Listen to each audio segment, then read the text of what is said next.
Hello, എല്ലാവർക്കും നമസ്കാരം. എല്ലാവർക്കും നമ്മുടെ പുതിയൊരു വ്ളോഗിലേക്ക് സ്വാഗതം. അപ്പോൾ അതാ ഇന്ന് രാവിലെ തന്നെ എഴുന്നേറ്റ് ഞാൻ എൻ്റെ കാര്യത്തിൽ കുറച്ച് ശ്രദ്ധ വരുത്താമെന്ന് വിചാരിക്കുകയായിരുന്നു കേട്ടോ. അപ്പോൾ കുറേ നാളായി ഞാൻ അങ്ങനെ ശ്രദ്ധിക്കാറില്ല. അപ്പോൾ ഓണത്തിന് എന്തായാലും ഒന്നും ഒരുക്കണ്ടേ, നല്ല സാരിയൊക്കെ കൊടുത്ത് പോകുമ്പോൾ. അപ്പോൾ അത് കാരണം കൊണ്ട് മുടിയൊന്ന് ഹെന്ന ചെയ്യാമെന്ന് വിചാരിച്ച് അപ്പോൾ രാവിലെ തലേദിവസം തന്നെ എല്ലാം റെഡിയാക്കി വെച്ചിട്ടുണ്ടായിരുന്നു കേട്ടോ. അപ്പോൾ രാവിലെ ആദ്യം എഴുന്നേറ്റപ്പോൾ തന്നെ ഞാൻ അതിന് വേണ്ടിയിട്ടിരുന്നു. ഞാൻ വരുമ്പോഴേക്കും എന്താ ചേട്ടൻ ചായ വെച്ചതിൻ്റെ ഒരു അങ്കപ്പാടാണ് ഈ കാണുന്നത് തൊട്ട്. അടുക്കളയിൽ ചായയിലും പഞ്ചസാരയും എല്ലാ പാത്രങ്ങളും നിരത്തിയും ഒക്കെ റെഡിയാക്കിയിട്ടുണ്ട്. എന്നാലും പിന്നെ ചായ വെച്ചിട്ടുണ്ടായിരുന്നു. അപ്പോൾ അതൊക്കെ കഴിഞ്ഞ് വന്ന് ഒരു ഗ്ലാസ് ചായ കുടിക്കാമല്ലോ, തീ കത്തിച്ചിട്ടുണ്ടായിരുന്നു കേട്ടോ. ചോറിനുള്ള തീ കത്തിച്ച് ഞാനിട്ട് വെച്ചിട്ടുണ്ടായിരുന്നു. ബാക്കിയുള്ള കറികളുടെ പരിപാടി അങ്ങനത്തെ ഒന്നും ചെയ്യണേറ്റ് മുന്നേ തന്നെ ഞാൻ വിചാരിച്ചു ഇത് തലയിലൊക്കെ ഒന്ന് തേച്ച് പിടിപ്പിച്ചിട്ട് വെച്ചിട്ടുണ്ടെങ്കിൽ പോണ നേരമാകുമ്പോഴേക്കും 1.5 അല്ലെങ്കിൽ 2 മണിക്കൂറൊക്കെ എന്തായാലും കിട്ടും. അപ്പോഴാണ് നന്നായിട്ട് ആ മുടിയൊന്നും എന്താ പറയുക കളർ വരിക. അല്ലെങ്കിൽ വരാറൊന്നുമില്ല കേട്ടോ. ഞാൻ എപ്പോഴും ഒരിത്തിരി നേരം വെച്ച് കളയും. അപ്പോൾ റെഡി ആവാറൊന്നുമില്ല. ഇന്ന് പക്ഷെ നല്ല കറക്റ്റായിട്ടാന്ന് വെച്ചാൽ 2 മണിക്കൂറിലധികം അങ്ങോട്ട് തലയിൽ ഇരുന്നു തോന്നുന്നുണ്ട്. അത് കാരണം കൊണ്ട് തന്നെ അപ്പോൾ അങ്ങനെ ആദ്യം തന്നെ നമ്മുടെ പൂച്ചക്കുട്ടികൾക്കുള്ള ചോറ് കൊടുക്കാമെന്ന്. അപ്പോൾ തലേദിവസത്തെ ചോറ് കുറച്ച് ബാക്കിയുണ്ട്, അത് അവർക്ക് കൊടുക്കുക. അപ്പോൾ എന്നെ കണ്ടില്ലെങ്കിൽ ഇന്ന് ഞാൻ വാതിൽ ചാരിയിട്ടുണ്ടായിരുന്നു കേട്ടോ, ഈ ഹെന്ന ചെയ്യാൻ ഇവിടെ ഇരുന്നപ്പോൾ. അപ്പം ഞാൻ വാതിൽ തുറന്ന വഴി നമ്മുടെ കണ്ടും കുഞ്ഞി പൂച്ചി കേട്ടോ. ബാക്കിയുള്ളവരൊന്നും അങ്ങനെ വരില്ല. അതൊക്കെ ഇവർ രണ്ടാളും വരും, കാത്തിരിക്കുകയായിരുന്നു. അപ്പം ഞാൻ പിന്നെ വേഗം ചെന്ന് അവർക്കുള്ള ചോറ് എടുത്ത് കൊടുക്കുകയാണ് കേട്ടോ. ചോറ് എടുത്ത് കൊടുക്കലൊക്കെ കഴിഞ്ഞ് പിന്നെ ഞാൻ ചായ കുടിച്ചു. ചായ കുടിച്ചിട്ടാണ് പിന്നെ പതുക്കനെ നമ്മുടെ ജോലികളിലേക്ക് തുടങ്ങിയത് കേട്ടോ. വീണ്ടും കണ്ടു തിരിച്ച് വന്ന് വീണ്ടും ചോദിക്കുകയാണ്. അപ്പോൾ അവന് ചിലപ്പോൾ മതിയായില്ലെങ്കിൽ അല്ലെങ്കിൽ ഇഷ്ടപ്പെട്ടില്ലെങ്കിൽ ഒക്കെ അവൻ രണ്ടാമത് വരും. അപ്പം ഞാൻ പിന്നെ ചീത്ത പറഞ്ഞപ്പോൾ പിന്നെ പോയി മിണ്ടാണ്ട് പിണങ്ങിയിരുന്നു കേട്ടോ. പൂച്ചക്കുട്ടികളുടെ വർത്തമാനം കേൾക്കുമ്പോൾ ദേഷ്യം വരുന്നുണ്ടോയെന്ന് അറിയില്ല. എല്ലാവർക്കും ഇഷ്ടമൊന്നും ഉണ്ടാവില്ല അല്ലേ പൂച്ചക്കുട്ടികളൊന്നും, പക്ഷേ എനിക്ക് ഇഷ്ടമാണ്. പിന്നെ ഇപ്പോൾ കുറേ ആകുമ്പോൾ അതും ഒരു ബുദ്ധിമുട്ടാണ് കേട്ടോ. അപ്പോൾ മീൻ കറിയാണ് ഇന്ന് വയ്ക്കുന്നത്. അപ്പോൾ ഇന്നലത്തെ വീഡിയോയിൽ കൂട്ടുകാർ കണ്ടിട്ടുണ്ടാവുമല്ലോ. അപ്പം മീനൊക്കെ ക്ലീനാക്കി നുറുക്കി മുളക് പറ്റി വെച്ചിട്ടുണ്ട്. അപ്പോൾ തേങ്ങ അരച്ച മീൻ കറിയാണ് വയ്ക്കുന്നത്. അപ്പോൾ നാളികേരവും മുളക് പൊടിയും മല്ലിപ്പൊടിയും മഞ്ഞൾപ്പൊടിയും കൂടി ഇട്ടിട്ട് നല്ല ഫൈൻ പേസ്റ്റ് ആക്കിയിട്ട് അരച്ചെടുക്കുക കേട്ടോ. വളരെ ഈസി ആയിട്ടുള്ള ഒരു കറിയാണ് കേട്ടോ ഈ മീൻ കറി ഈ രീതിയിൽ വയ്ക്കുക എന്ന് പറയുന്നത്. അത് അരക്കണേറ്റ് മുന്നേ തന്നെ ഞാൻ വിചാരിച്ചു വേഗം തന്നെ കായ മെഴുക്ക് പറ്റി ഉണ്ടാക്കാനായിട്ട് കായ അരിഞ്ഞ് കുക്കറിലേക്ക് ഇട്ട് ഒറ്റയടി അടിച്ചത് റെഡി ആവുമല്ലോ. പിന്നെ പുട്ടുണ്ടാക്കാനാണ് വിചാരിക്കണത്. അപ്പോൾ പിന്നെ ആ കുക്കർ എനിക്ക് ആവശ്യമുണ്ട്. അപ്പോൾ ഈ മീൻ കറി അടുപ്പത്താക്കണ നേരം കൊണ്ട് തന്നെ കായയാവും. അപ്പോൾ അത് കായ ഒരിത്തിരി ഉപ്പിട്ട് വെള്ളമൊഴിച്ച് ഒരു വിസിൽ മതിയാവും കേട്ടോ. കായൊക്കെ ശരിക്കും വിസിലടിപ്പിക്കണമെന്ന് നിർബന്ധമൊന്നുമില്ല, പക്ഷെ ഞാൻ എളുപ്പപ്പണിക്ക് വേണ്ടിയിട്ട് അങ്ങനെ ചെയ്യുന്നു എന്ന് മാത്രം കേട്ടോ. അപ്പം അങ്ങനെ അത് ആക്കി വെച്ചിട്ടുണ്ട്. അത് കഴിഞ്ഞിട്ട് പിന്നെ നമുക്ക് മീൻ കറിയുടെ പരിപാടികൾ തുടങ്ങി കഴിഞ്ഞാൽ ആ മീൻ കറിയുടെ പരിപാടി കഴിഞ്ഞതിനകത്ത് ഈ കുക്കർ വിസിലടിച്ചാൽ കുക്കർ ഒഴിവാവും. അപ്പോൾ പുട്ടിൻ്റെ പരിപാടിയും തുടങ്ങാമല്ലോ, അതിന് വേണ്ടിയിട്ടാണ്. അപ്പോൾ അത്യാവശ്യം 6 മണി കഴിഞ്ഞു കേട്ടോ. ഞാൻ അടുക്കളയിലേക്ക് വീണ്ടും എത്തി 5:45 ആയി. ഒരു തലയൊക്കെ റെഡിയാക്കി വന്നപ്പോൾ കുറച്ച് സാമ്പാർ ഉണ്ടായിരുന്നു, അതൊന്ന് തിളപ്പിച്ച് വെച്ചു. ദോശമാവ് കുറച്ച് ഫ്രിഡ്ജിലുണ്ട്, അത് പക്ഷേ ഞാൻ രാവിലെ ഉണ്ടാക്കാൻ നിൽക്കണില്ല കേട്ടോ, വൈകുന്നേരത്തെ എടുക്കാമെന്ന് വിചാരിച്ചു. അപ്പോൾ അത് ആ മീൻ എടുത്ത് കണ്ടിട്ട് നമ്മുടെ ചട്ടിയിലേക്ക് ഇട്ട് കൊടുത്തിട്ടുണ്ട്. അത് കഴിഞ്ഞ് പിന്നെ ഇഞ്ചി, പച്ചമുളക്, കറിവേപ്പില കേട്ടോ. എൻ്റെ വീഡിയോ സ്ഥിരം കാണുന്നവർക്ക് ഈ ഒരു റെസിപ്പി കാണാപ്പാടായിരിക്കും. പക്ഷേ ആരെങ്കിലുമൊക്കെ പുതിയതുണ്ടെങ്കിലോ എന്ന് വെച്ചിട്ട് ഒന്ന് പറഞ്ഞിട്ട് പോകണമെന്ന് മാത്രം കേട്ടോ. ഡീറ്റെയിൽ അതിനൊന്നും പറയണമെന്നില്ല. കുറച്ച് ഉപ്പിട്ട് കൊടുത്തിട്ടുണ്ട്. പിന്നെ നമ്മൾ അരച്ച് വെച്ച അരപ്പുണ്ടല്ലോ അത് ചേർത്ത് കൊടുക്കുക. പിന്നെ അതിലേക്ക് പുളിക്ക് ആവശ്യത്തിന് കുടംപുളിയോ ഇരുമ്പുളിയോ മാങ്ങയോ പുളി പിഞ്ഞോയ്ക്കോ എന്താണ് നമുക്ക് ഇഷ്ടമെന്ന് വെച്ചാൽ അത് ചെയ്യാൻ. ഞാൻ കുടംപുളിയാണ് കേട്ടോ ഇട്ടത്. ഇത് അടുപ്പത്തേക്ക് വെച്ചിട്ടുണ്ട്. പാകത്തിനുള്ള ലൂസാക്കി. അപ്പോൾ കട്ടി കുറവോ കൂടുതലോ ഒക്കെ വേണമെങ്കിൽ അതിനനുസരിച്ച് ശരിയാക്കാം കേട്ടോ. അത് കഴിഞ്ഞിട്ട് ആ സാമ്പാർ നോക്കിയപ്പോൾ സാമ്പാറും തിളച്ചിട്ടുണ്ടാകും. സാമ്പാർ പെട്ടെന്ന് അടിക്ക് പിടിക്കുമല്ലോ നമ്മൾ ശ്രദ്ധിച്ചില്ലെങ്കിൽ. അപ്പോൾ അത് കാരണം കൊണ്ട് അതും ഒന്ന് ഇളക്കി വെച്ചു. പിന്നെ ഇതാപ്പോഴേക്കും കായ ഒരു വിസിലൊക്കെ അടിക്കലൊക്കെ എപ്പോഴേ കഴിഞ്ഞു കേട്ടോ. അപ്പോൾ അത് ഫുള്ളായിട്ട് എയർ കളഞ്ഞ് തന്നെ ഞാനൊരു പാത്രത്തിലാക്കി വെക്കുകയാണ്. അപ്പോൾ ലാസ്റ്റ് നമ്മുടെ മീൻ കറിയും ഇതൊക്കെ ഒരുമിച്ച് കാച്ചാലോ, അതിന് വേണ്ടിയിട്ടാണ് സമയം കളയാണ്ട് തന്നെ കാച്ചിയെടുക്കാൻ പറ്റും. അപ്പോൾ ഇത് തുറന്നു കാട്ട് അത് അതിലേക്ക് ഇട്ട് വെച്ചു കേട്ടോ. എനിക്ക് കായ മെഴുക്ക് പറ്റി ഭയങ്കര ഇഷ്ടമാണ് കേട്ടോ. പക്ഷേ ശ്രീകുട്ടന് ഇഷ്ടമില്ലാത്ത കാരണം ഞാനത് അങ്ങനെ അങ്ങോട്ട് കായ വയ്ക്കാറില്ല. നമ്മുടെ വാഴപ്പിണ്ടിയുടെ കറിയുടെ കാര്യം മറന്നുപോയില്ലേ, വാഴ വെട്ടിയിട്ടില്ല കേട്ടോ. നാളെ എന്തായാലും സൺഡേ ആണ്. അപ്പോൾ എന്തായാലും വീഡിയോ കൂട്ടുകാർ കാണുന്നത് സൺഡേ ആണെങ്കിലും ഞാനിത് തലേദിവസമാണല്ലോ, അപ്പോൾ സൺഡേയിലത്തെ വീഡിയോ വരുമ്പോൾ അതിലുണ്ടാവും കേട്ടോ. എന്തായാലും വെട്ടണമെന്ന് വിചാരിക്കുന്നുണ്ട്. അപ്പോൾ അത് അടുപ്പത്ത് വെച്ച് വേഗം പുട്ടിന് അരിപ്പൊടി എടുത്തുകൊണ്ട് അതും കാണിട്ട് പുട്ട് കുഴച്ച് കാണിട്ട് പുട്ട് വേഗം അടുപ്പത്തേക്ക് വയ്ക്കാനുള്ള പരിപാടിയാണ്. പുട്ട് കുഴയ്ക്കാനൊക്കെ വേഗം കഴിയില്ല. ആദ്യം ഞാൻ പുട്ടുണ്ടാക്കണ്ടെന്നൊക്കെ വിചാരിച്ചു. പിന്നെ ഞാൻ ആലോചിച്ച പിള്ളേർ വീട്ടിലിരിക്കല്ലേ, അപ്പോൾ അവർക്ക് ഈ ചോറ് തന്നെ 2-3 നേരം ആകുമ്പോൾ അവർക്ക് മടുപ്പ് തോന്നും. വെക്കേഷൻ ആയതുകൊണ്ട് തന്നെ അത് കാരണം കൊണ്ട് പിന്നെ വേഗം ചേട്ടനോട് നാളികേരം ചെരുകാൻ പറഞ്ഞ് പുട്ടുണ്ടാക്കി വെച്ച് ആക്കിയിട്ടോ. ചട്ടപ്പുട്ട് തന്നെ എടുത്തത്. മറ്റേ പുട്ടുകുറ്റിയൊക്കെ എടുക്കേണ്ട മടിക്കാണ്. എനിക്ക് അതിലെ പുട്ടാണ് കേട്ടോ കൂടുതൽ ഇഷ്ടം. പിന്നെ ബാക്കിയുള്ള പൊടി ഉണങ്ങാണ്ടിരിക്കാൻ ഒന്ന് പൊത്തി വെച്ച് മൂടി വെച്ചു കേട്ടോ. എപ്പോഴും പൊടി ഉണങ്ങി കഴിഞ്ഞാൽ അടുത്ത പുട്ട് റെഡി ആവില്ല. അപ്പോൾ അതിന് വേണ്ടിയിട്ട് അതൊന്ന് പൊത്തി, അല്ലെങ്കിൽ വേണമെങ്കിൽ ഇത്തിരി വെള്ളം ഒന്ന് തളിച്ചിട്ട് കുഴക്കണമെങ്കിൽ കുഴക്കുക കേട്ടോ ശ്രദ്ധിച്ചിട്ട്.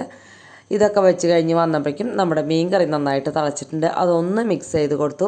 വീണ്ടും ഒന്നും കൂടി ഒന്ന് വെട്ടി തിളയ്ക്കണ്ടേ, അപ്പോൾ അതിന് വെട്ട് വെച്ചു കേട്ടോ. അപ്പം തന്നെ ഉള്ളി അരിഞ്ഞ് കാച്ചാനുള്ള ചീനിച്ചട്ടി അടുപ്പത്ത് വെച്ചിങ്ങോട്ട് കത്തിച്ച് വേഗം അതിലേക്ക് ഉള്ളി അരിഞ്ഞിട്ട് വെച്ചു കേട്ടോ.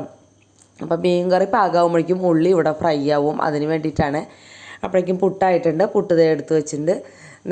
മീൻ കറി പാകമായി. ഇതാ ഉള്ളിയൊക്കെ ഫ്രൈ ആയി കേട്ടോ. അപ്പോൾ അത് അതിലേക്ക് എടുത്ത് ഒഴിക്കുകയാണ്. അപ്പോൾ ഇവിടെ വറുത്തിടാനായിട്ട് ചെറിയുള്ളിയും കറിവേപ്പിലയും കൂടി വെളിച്ചെണ്ണയിൽ നന്നായിട്ട് ഫ്രൈ ആയിട്ട് ചേർക്കുകയാണ് ചെയ്യട്ടെ. വേണമെന്നുള്ളവർക്ക് ഒരു നുള്ളു ഒലിവിയം ഇട്ട് കൊടുക്കണമെങ്കിൽ ഇട്ട് കൊടുക്കാം കേട്ടോ. ഞാനതൊന്നും ഇട്ട് കൊടുത്തിട്ടില്ല. തേങ്ങ അരച്ചതിൽ അതിൻ്റെ ആവശ്യമില്ല. അതേ ചെഞ്ചട്ടിയിൽ തന്നെ വെളിച്ചെണ്ണ ഒഴിച്ചിട്ട് ഉള്ളിയും വെളുത്തുള്ളിയും ചതച്ചതും കറിവേപ്പിലയും കൂടി ഇട്ട് കൊടുത്തിട്ടുണ്ട് കേട്ടോ. അപ്പോൾ ആ ചീഞ്ചട്ടി തന്നെ വെക്കുമ്പോൾ നമുക്ക് പിന്നെ അത് രണ്ടാമത് ചൂടാക്കാൻ നിൽക്കണ്ടല്ലോ. ചേട്ടൻ അതിനിടയ്ക്ക് പുട്ടും മീൻകറി കഴിക്കുകയാണ്. അപ്പോൾ പുട്ടിലേക്ക് മീൻകറി ചോദിച്ചതാണ് കേട്ടോ. കുത്തിപ്പൊടിച്ച മുളക് പെട്ടെന്ന് ഉണ്ടായില്ല. അത് കാരണം കൊണ്ടാണ് ആ കയ്യിലേക്ക് കയറ്റി വെച്ചിട്ട് ഓടിപ്പോയി അത് പൊടിച്ചിട്ട് എടുത്തു കൊണ്ടുവന്നു. ഇന്നത്തെ നല്ല അടിപൊളി ടേസ്റ്റ് ആയിരുന്നു കേട്ടോ. അതെന്താണെന്നറിയോ, കുറച്ച് മുളക് കരിഞ്ഞിട്ടുണ്ടായിരുന്നു, ഉള്ളിയും കരിഞ്ഞിട്ടുണ്ടായിരുന്നു. അപ്പോൾ ഞാൻ ഇതിൻ്റെ ഇടയ്ക്ക് വേറെ ജോലികൾ ചെയ്യാൻ പോയില്ലേ. അപ്പോൾ അമ്മ ചെറുപ്പത്തിൽ ചെയ്യുമ്പോൾ എന്തായാലും ഉള്ളി മുളകൊക്കെ തിരിച്ച് കരിഞ്ഞിട്ടുണ്ടാവും. ഈ അടുപ്പിൽ ആളിച്ചിട്ടൊക്കെ അല്ലേ വയ്ക്കുക. പിന്നെ അടുക്കളയിൽ തന്നെ നിന്ന് പണിയെടുക്കുന്നല്ലോ പണ്ടത്തെ അമ്മമാർ. വെള്ളം കോരാനും മുറ്റടിക്കാനും പാത്രം കഴുകാനും ഒക്കെ അങ്ങോട്ട് അലഞ്ഞ് നടക്കണം. ഇപ്പോൾ എന്ന് പറയുന്നത് നമുക്ക് അടുക്കളയിൽ നിന്നോടത്ത് തന്നെ തിരിഞ്ഞ് കളിച്ചിട്ടുണ്ടെങ്കിൽ നമുക്ക് എല്ലാ കറികളും വെക്കാം, എല്ലാതും വേഗം റെഡിയാക്കാം. പണ്ട് പക്ഷെ അങ്ങനെയല്ലല്ലോ. ഞങ്ങളൊക്കെ ഇത്തിരി ചായപ്പോൾ തുടങ്ങി അമ്മേനൊക്കെ സഹായിക്കാറുണ്ടായിരുന്നു കേട്ടോ. അപ്പോഴേക്കും ചേട്ടന് പോകാറായി. അപ്പോൾ ചോറ് ചേട്ടൻ തന്നെ എടുത്തുകൊണ്ട് വന്ന ഒരു കയ്യിൽ ഞാൻ കോരി വെച്ചിട്ടുണ്ടായിരുന്നു നന്നായിട്ട് വെള്ളം വാലാൻ വേണ്ടിയിട്ട്. അത് വേഗം പാത്രത്തിലാക്കി കൊടുത്ത് പിന്നെ വേഗം മീൻകറിയും കായം മെഴുക്ക് പുരട്ടിയും ഒക്കെ ആക്കി കൊടുത്തു കേട്ടോ. അപ്പോൾ ഈ ലഞ്ച് ബോക്സൊക്കെ തയ്യാറാക്കുന്നത് ഷോർട്ട് വീഡിയോ ആയിട്ട് ചെയ്യണമെന്ന് എനിക്കുണ്ട്. പക്ഷേ ഇപ്പോൾ പറ്റണില്ല കേട്ടോ. പതുക്കെ ഞാൻ ശ്രമിച്ചുകൊണ്ടിരിക്കുകയാണ്. അപ്പോൾ അത് ചോറ് പകർത്തി ഞാൻ വേഗം മേശാമ്മ കൊണ്ട് വെച്ചു. അല്ലെങ്കിൽ പിന്നെ ചേട്ടൻ അത് മറന്നു പോകും. പിന്നെ ഞാൻ വേഗം ചോറ് ഊറ്റിയെടുക്കുകയാണ് കേട്ടോ. അത് കഴിഞ്ഞ് ആ മുറ്റത്ത് കൊണ്ടുപോയി കാലൊക്കെ തേച്ച്. അപ്പോൾ ഇന്നലെ തയ്ക്കാനൊന്നും എനിക്ക് സമയം കിട്ടിയിട്ടുണ്ടായിരുന്നില്ല. ഇന്ന് പിന്നെ എല്ലാത്തിനും സമയമൊക്കെ ഉണ്ടായിരുന്നു. അപ്പോൾ അത് കാരണം കൊണ്ട് കാലം തയ്ക്കുകയാണ്. അപ്പോൾ ഇനി ഈ പറമ്പ് ഉപയോഗിക്കൽ അത്ര അധികം നടക്കുമെന്ന് തോന്നുന്നില്ല കേട്ടോ. അപ്പുറത്തെ പറമ്പിൽ വീണ്ടും പണിയൊക്കെ നടക്കുന്നുണ്ട്. അപ്പോൾ അവിടെ കൃഷി ചെയ്യാനാണോ എന്താണെന്നൊന്നും അറിയില്ല. എന്തായാലും നാളത്തെ വീഡിയോയിൽ പറയാൻ പറ്റുമെന്ന് വിചാരിക്കുന്നു കേട്ടോ. അപ്പോൾ അവർ എന്താ ചെയ്യണമെന്ന് അറിയാലോ. പിന്നെ ഞാൻ ആ കാലം ഇവിടെ കൊണ്ട് വെച്ചാൽ തേച്ച് കഴുകി ഒരു കവർ കൊണ്ടാണ് കേട്ടോ ഞാൻ കരിപാത്രങ്ങൾക്ക് തയ്ക്കുക. പെട്ടെന്ന് തന്നെ അഴുക്ക് പോവും. കവറും തുണിയൊക്കെ ചെയ്യണ കണ്ടിട്ടുണ്ട് ചിലവർ. പക്ഷേ എനിക്ക് ഏറ്റവും നന്നായിട്ട് തോന്നിയത് എപ്പോഴും കവറാണ്. അത് കാരണം കൊണ്ടാണ് ഞാൻ കവർ ആക്കിയത്. അതിനിടയ്ക്ക് നമ്മുടെ വേസ്റ്റ് പച്ചമുളക് കടയ്ക്ക് വെച്ചിട്ടുള്ള കുപ്പി ഇങ്ങനെ വെച്ചിട്ടില്ലേ, അതിൽ കൊണ്ടിട്ടു കേട്ടോ. അപ്പോൾ അത് അലിയണമെങ്കിൽ ഒരു ചെറിയ പീസ് ശർക്കര ഇടണം. പിന്നെ പുളിയുള്ളത് ഇടാൻ പാടില്ല. നാളത്തെ വീഡിയോയിൽ ഡീറ്റെയിൽ ആയിട്ട് പറയാം കേട്ടോ. അങ്ങനെ ചോറ് ഊറ്റലൊക്കെ കഴിഞ്ഞ് കാലമൊക്കെ കൊണ്ട് ദാഹത്തേക്ക് പോരുകയാണ്. നമ്മുടെ കണ്ടപ്പോൾ അവിടെ തന്നെ ഇരിക്കുന്നുണ്ട് കേട്ടോ എന്നെ നോക്കിക്കൊണ്ട്. പിന്നെ ഓടി വന്ന് മുറ്റടിക്കാൻ കേട്ടോ. മുറ്റടിക്കാൻ അങ്ങനെ കുറേയൊന്നുമില്ല. കൂടുതൽ സ്ഥലത്തും പുല്ലൊക്കെ തന്നെയാണ്. നമ്മൾ ആഴ്ചയിൽ ചെത്തിയാലും ഇതിങ്ങനെയാവും. പിന്നെ വിറകുകൾ വല്ലാണ്ട് ഞാൻ ഒതുക്കി വെച്ചില്ല. എന്നുവെച്ചാൽ അത്യാവശ്യം ഉണങ്ങാത്തതൊക്കെ ഉണ്ടായിരുന്നു. അപ്പോൾ അതങ്ങനെ പരന്ന് കിടന്നാലുള്ള നന്നായിട്ട് ഉണങ്ങുള്ളൂ. പിന്നെ ഇങ്ങോട്ട് എടുത്തിട്ടുണ്ടെങ്കിൽ രാത്രി ആകുമ്പോൾ അങ്ങോട്ട് എടുത്ത് വയ്ക്കാനൊക്കെ ഒരു പണിയാവും. അപ്പോൾ അത് കാരണം കൊണ്ട് അവിടെ തന്നെ ഞാൻ പരത്തിയിട്ടതാണ് കേട്ടോ. പിന്നെ ചോറ് വയ്ക്കൽ കഴിയുമ്പോൾ ഒന്ന് നന്നായിട്ട് മുറ്റടിച്ചില്ലെങ്കിൽ ഒരു ഭംഗി ഉണ്ടാവില്ല അവിടെ കാണാനായിട്ട്. പൂച്ചക്കുട്ടികളുടെ ഭാഗം വെടുപ്പാക്കാൻ പറ്റിയില്ല. അവർക്ക് ചോറ് കൊടുത്തത് വീണ്ടും രണ്ടാമത് വിശുന്ന സമയം തോന്നുന്നുണ്ട്. വീണ്ടും വന്നൊക്കെ അന്വേഷിച്ച് കഴിക്കുന്നുണ്ട് കേട്ടോ. അത് കഴിഞ്ഞത് ആ കയ്യും കാലം ഒന്ന് കഴുകിങ്ങാട്ട് പിന്നെ ഞാൻ അകത്തേക്ക് പോന്നു കേട്ടോ.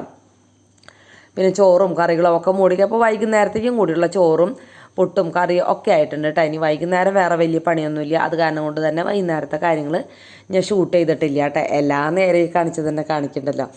പിന്നെ നമ്മുടെ കൗണ്ടർ ടോപ്പൊക്കെ ഒന്ന് വേഗം തുടച്ച് അത് മാറ്റി. പിന്നെ ഇന്ന് ഡീപ്പ് ക്ലീനിങ്ങിനൊന്നുമില്ല. ഡീപ്പ് ക്ലീനിങ് ഒക്കെ അത്യാവശ്യം അഴുക്കായി തോന്നുമ്പോഴോ അല്ലെങ്കിൽ എന്തെങ്കിലും ഒരു വിശേഷത്തിനോ ഒക്കെയാണ് കേട്ടോ ഞാൻ കൂടുതൽ അങ്ങനെ ചെയ്യുക. ദിവസവും ഡീപ്പ് ക്ലീനിങ് ഒന്നും നമുക്ക് നടക്കില്ലല്ലോ.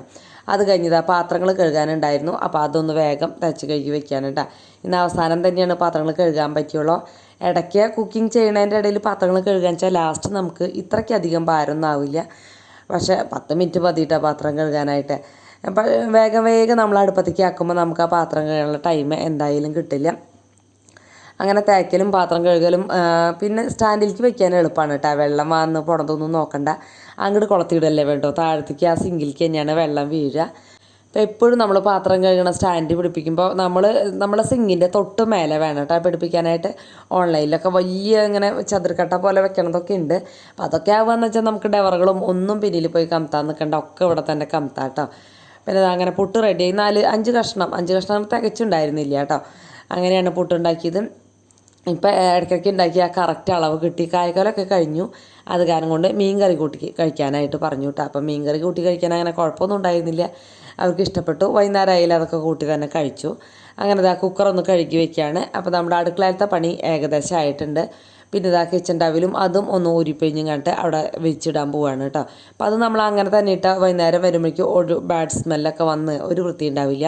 പിന്നെ തലേദിവസം കഴുകിയിട്ടത് ഒരെണ്ണം മടക്കിയും കണ്ടിട്ട് ഞാനിവിടെ കൊണ്ടുവയ്ക്കുകയും ചെയ്തു. പിന്നെ ഇതാ വേഗം ഒന്ന് അടിച്ച് വാരിയിടാൻ, തുടയ്ക്കാൻ നേരെ ഇല്ലാണ്ടല്ല, പക്ഷെ തുടയ്ക്കുമ്പോൾ നമ്മൾ ആരും പിന്നെ ഒരു 5 മിനിറ്റ് നേരത്തെങ്കിൽ ആരും ചവിട്ടാണ്ടിരിക്കണം. അപ്പോൾ അതെന്തായാലും ഒരു രക്ഷ കാണില്ല, അത് കാരണം ഞാൻ തുടയ്ക്കാനായിട്ട് നിന്നില്ല കേട്ടോ. പിന്നെ വേഗം ഓടിപ്പോയി കോണീരെ മോൾ ഭാഗത്ത് നിന്ന് തുടങ്ങി ഇങ്ങോട്ട് അടിച്ചു കേട്ടോ. അതൊന്നും ഷൂട്ട് ചെയ്യാനായിട്ട് നിന്നില്ല, അപ്പോൾ നമ്മുടെ ടൈം പോലും. പിന്നെ ഞങ്ങളുടെ റൂമും അതൊക്കെ അടിച്ച്, പിന്നെ ഹോളൊക്കെ അടിച്ച്, അത് ടി വി വയ്ക്കുന്നതിൻ്റെ അടിയിലൊക്കെ നിറച്ച് ഓരോ സാധനങ്ങളുണ്ട്. ചേട്ടനോട് പറഞ്ഞ് ഒതുക്കിപ്പിച്ചൊക്കെ ചെയ്തു കേട്ടോ. എന്നാലും ഇനിയുണ്ട്, ഇനി എൻ്റെ വക ഒരു ഒതുക്കലും കൂടി ചെയ്താലേ റെഡി ആവുള്ളൂ. അപ്പോൾ വീഡിയോ ഇഷ്ടപ്പെട്ടെങ്കിൽ ഒരു ലൈക്ക് തരാൻ മറക്കരുത്. അതുപോലെ തന്നെ കമൻറ്റും നാളെ രാവിലെ 9